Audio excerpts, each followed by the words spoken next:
What is going out there in the Dinar community? How you guys all doing? Hey, look, first and foremost, I just want to say to everybody, I appreciate all the kind words that I got from the last video I made. It's called To Believe or Not to Believe. It wasn't meant to sound preachy. I was just trying to make a point that God comes to people in different ways, and people should not judge harshly other individuals. And I just noticed that happens a lot in here. People tend to put down each other's beliefs, and it's just really sad. But anyways, I appreciate all the outreach. I did not expect the kind of responses to the video like I did get. So I just wanted to say thank you to everybody. So let's just get into this one real quick here, because this will be, well, not too long of a video, hopefully. But anyways, United Nations is holding up the rate change. Is that possible? Well, let's kind of review some things here real quick. Okay. First of all, the Dow is still slipping. Futures look bad. But not just that, man, cryptocurrencies are taking a shellacking. Again, people, when I told you when it comes to cryptocurrencies, this is bad for your stress level, it's bad for your blood pressure, and it's bad for your emotions if you watch it every day. It does this all the time. But it has taken a really bad ass whipping today. My cryptocurrency has taken almost a 13% hit today, and it continues to go down. Now, there is a saying, though, when it comes to stocks and when it comes to cryptocurrencies, buy on the dip. So if it's going down today, it's going to go up again sooner or later. So don't panic, don't sell off, because you only take a loss once you sell. So what I'm doing, I'm watching this myself, and I'm getting ready to buy more on the dip. So as soon as it gets down to a point, I'm just going to buy some more and just wait for it to go up. Okay, because I do think it's going to go up here shortly. And then because we're getting too close to May, and I talked about Bitcoin halving. Bitcoin halving is happening in May. All right, so we got all of March, all of April, and halfway through May. Bitcoin halving, they cannot continue, miners cannot continue to mine Bitcoin if the price is this low. It has to be somewhere between $16,000 and $18,000. It cannot stay at this level forever, okay? So eventually it's going to go up. Let's just blame coronavirus, because that seems to be the excuse everywhere, all right? So again, before I continue, just a quick reminder, everybody, that to come join our Facebook group, because there's all types of free information within the group regarding the Iraqi dinar and the Vietnam dong, as well as cryptocurrencies and other gold and silver and other investment chances. Okay, speaking of investment chances, I know I told you guys all about the ISX, which was our opportunity to buy stocks in the Iraqi stock exchange. I told you I'd have to learn more details about it. The group that I belong into is closed. All right, it's closed. It's no longer open anymore to individuals. So, you know, after digging into this and trying to figure out what it is I need to do, I just there's no way to have a group to open up more. I'm not giving up hope. I have reached out to somebody I think that might be able to help us. So just hang tight on that. I know a lot of you people are asking about that. I told you I wanted to look into this a little bit more, but the group that I'm in is actually closed. They're just not taking any new people. All right. So unless I can get an actual broker to help us, then there would be no sense for me to open it up, because anything outside of that would just be illegal and too shady. So just hang tight, all right? I promise you I'll get more details. Until then, don't give up hope. We'll find something out, and we'll try to get it done ASAP. I'm just waiting to hear back from somebody, okay? But again, the link to the group in Facebook is in the description, as well as a lot of people keep asking about how do they buy cryptocurrencies. There is a link in there as well. Please follow it along. As a matter of fact, one of the links, if you follow it, will give you a free $10, and that's not too shabby just to start off, all right? All right, let's kind of get into the news a little bit. All right, I'm going to save this one for last, because that's kind of the biggie that I was talking about. All right, so as you guys know, look, this is exactly what we were talking about, why not having other our outside investors come in and open up other projects for Iraq in order for them to start stimulating their economy, start hiring people. And that is, they're so reliant on oil that if a major event that just happened comes along and hurts oil prices, it really screws up Iraq's economy. And lo and behold, it has. Because of the coronavirus, crude oil is taking just like my cryptocurrencies, just like the Dow, these things are getting killed, man. It's getting annihilated. So as far as the oil is concerned, one of the ways they can help with the price of oil is they agree to reduce the production of oil. This will cause supply and demand to cause the value of the oil to go up. So Iraq's ministry stressed the need to reach an agreement between the members of OPEC and those allied with it from outside the organization, aiming to achieve stability and restore the balance between supply and demand. Oil per barrel is around, I think it dropped from $45. It's down to $45. I think right now it might have dropped a little bit more. I know I talked to Jeff, the Dinar investor. Me and him have been chit-chatting a little bit. We're going to probably do a live show this next coming week, so you guys can look forward to that. But look, again, you know, the oil prices are affecting what's going on in Iraq, especially in Iraq. All right. With no other source of income, well, they do, but not enough. No other source of income and are so reliant on oil. I don't know how much between the protesters and their government and the PM. I don't know how much worse it could get for Iraq. It's just at its worst. All right. These people cannot catch a break to save their lives, which means we can't catch a break to save our lives. So anyways, Iraq reached out to OPEC trying to see if they can turn around and get them to reduce oil production so that the price of oil would go up. And they could not come up with an agreement. Okay. So they failure to reach a new cut in oil productions. Not the end. So they're still talking about it. Iraq needs some help here. This is not good for Iraq. Okay. This actually might be good for us in the Iraqi dinar community, if you know what I mean.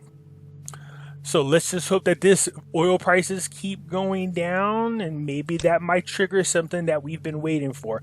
Okay, anyways, money complete the project of transferring electronic financial data to the banks. So it looks to me like all money companies, okay, so here it is. All money company for electronic payment services announced on Tuesday that it has completed the project of transferring data and electronic financial movements from the banks contracted with them to the live work environment in the company's data center inside Iraq.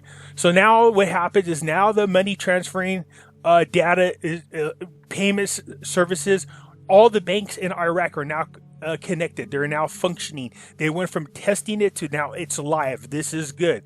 This is a good thing for us. The banking, here's the thing I've noticed about no matter what's going on with the economy, no matter what's going on with the government, the banking industry just keeps dredging forward. This is good. They just keep going forward, pushing forward, and they're getting all their ducks in a row. Sometimes it makes you wonder, like what Jeff is talking about, man, it might be true. Maybe there is BS in this as they move forward, all right? I'm just throwing that out there. Anyway, so, you know, this goes on to talk about, and I'll leave a link to the report, but it goes on to talk about the statement of the added that the company's data center is equipped with the latest technology and software to meet the aspirations of beneficiaries to obtain the best payment services, and all operations are now being followed up to ensure the highest quality. So I think as far as banking is concerned, their entire banking system seems to be set up. So this is good news as well. Wow, why would they be focusing so much on the banking industry? You know, that's interesting that despite everything that's going on, they continue to make sure that banking operations are flowing fluently. All right. Now to the last of this is getting to where the whole purpose of this. The United Nations Council sanctions still apply to Iraq. This is not good for those of us, and that doesn't mean it won't change it at any given second. But here's the thing. Iraq is under sanctions still with the United Nations, and what that means is they're preventing their currencies from being recognized internationally. This means that Iraq can't really step out on the international market and do business like they need to do. They can't go out. Okay, so if the rate change happened today, if they're not recognized internationally, we would have a hard time trying to exchange our money with some of our banks because the currency is not being recognized internationally. I know Chase Bank is accepting the dinar now at its current rate. And my assumption would be that if a rate change happens, they would go ahead and honor the new rate. But there's a lot of banks and a lot of financial institutions that are not recognizing Iraq internationally. Therefore, it's really hard for them to do business. So anyways, this article goes on and talks about how they still suffer from restrictions imposed by the United Nations Council since the beginning of the 90s of the last century, because of Iraq's invasion into Kuwait, and economical sanctions that followed to overthrow the Iraq industries and made Iraq unable to use the investments and let's get this out again. Iraq unable to use and invest those fortunes. Economical sanctions were not lifted despite the collapse of the regime. The former and the entry into the Iraq of the new political era. Good Lord, I can't get the damn words out today. So anyways, basically what's happening is, I'll leave the link for this article. Look, the United Nations, and I read this, the United Nations is what put Iraq into Chapter 7. They're the ones that will also move them into Chapter 8. Okay, that's what we're waiting for. We want this to happen. But right now, the problem that the United Nations is that still they're too corrupt. They're still too corrupt. And we know this. Look what they're doing. With all these the parliament is really killing things. There's too many different types of heads in there. Each one of them opposes the other. They can't agree on anything. So this means they can't agree on a prime minister. They can't agree on a government. They can't get any stability in there, but they just don't care. They don't care at all. That's because they still get paid and they still get make a lot of money off the corruptions. Meanwhile, the people suffer. All right. So this is just getting worse for Iraq. So what needs to happen, in my opinion, is they need to just dissolve parliament and get in there just and establish vote in a government. Okay, you got your president, vote him in, get your other office members in there, and just get away from parliament. They really do need to dissolve it, because you're not going to get all the people to agree. It's just not going to happen. You know, these people have been in tribes and have been at wars with one another for centuries. And to put them all together inside as one government, it's just not going to work. Iraq just needs to absorb the Kurds and put them into one government. All right? That's what needs to happen. Anyways, I saw this article and I thought, geez, man, it's just getting, it just never seems to end for Iraq. So United Nations has done their evaluations. They continue to keep Iraq sanctioned. And so, again, which is, again, still semi-good for us, because if they go ahead and make the rate change happen, it doesn't help us if we don't have a place to go to exchange our money, because they have not been recognized internationally. But I want to show you some. Salih pointed out that Iraq is the 9th country in the world. Well, I think we're trying to say 9th in the world in terms of natural resources that are buried underground. And those resources are estimated to be about $15 to $16 trillion, whether in oil, phosphates, sulfur, silicon, and other important raw materials. So Iraq is one of the most regular and distributed countries of concentrated wealth, minerals, and other per square kilometers across the country. Okay, so look, we know that Iraq is a rich country. But we know they can't get their shit together long enough for people to come in there and do what they need to do to get these people on stable ground, to open up the government, to get them out of sanctions, to get them into Chapter 8, to recognize their currency international, and to change the rate. So it's just, with the parliament there, let me know what you think. Smash the like button if you agree with me that parliament obviously needs to be dissolved, because parliament's preventing the government from even forming. All right, just smash the button, hit a comment. Let me know what you think. I am going to leave the link to this article for you guys to check out. Go ahead and throw your comment in. Let me know what you think, because right now, it's just my opinion. I think that, you know, the United Nations is holding up the rate change right now.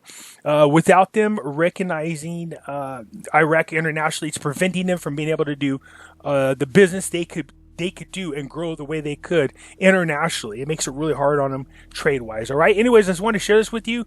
We're keeping an eye on the market. There seems to be really a crunch happening right now. I know everybody's saying coronavirus, but the truth of the matter is this was a long time coming. I've been preaching about this now since 2018. A possible crash was coming. So let's, I don't know how much more these people, and it's not just here, this is worldwide. People are suffering everywhere around the world. All right. Now, here in the United States, we seem to be doing okay. And I'm thankful for that. But, it's just a matter of time before it reaches here. So if ever a time before where Iraq needed a rate change to happen, it's definitely now. All right. So anyways, let me know what you think. Let me know if you agree with that. Smash the like button, subscribe. Look, if you're not subscribing, you're going to miss out on an opportunity to catch an interview you do not want to miss. All right, I'm going to do a live show with Jeff, but there's one coming up with Nathan that's going to be here in not too distant future here. And if you're not subscribing and you don't got notifications, you're not going to find out when that is, and you're going to miss out on a lot of great information. So let me encourage you to just go ahead and subscribe. It doesn't hurt. It's free 99. Just hit it. All right, hit the like button, hit the subscription button, leave a comment. Let me know what you think. United Nations, is it killing us? Yeah, right now with oil prices in Iraq taking a plunge and OPEC not agreeing on the reduction of oil production and the price of oil dropping, man, this is just really bad for Iraq.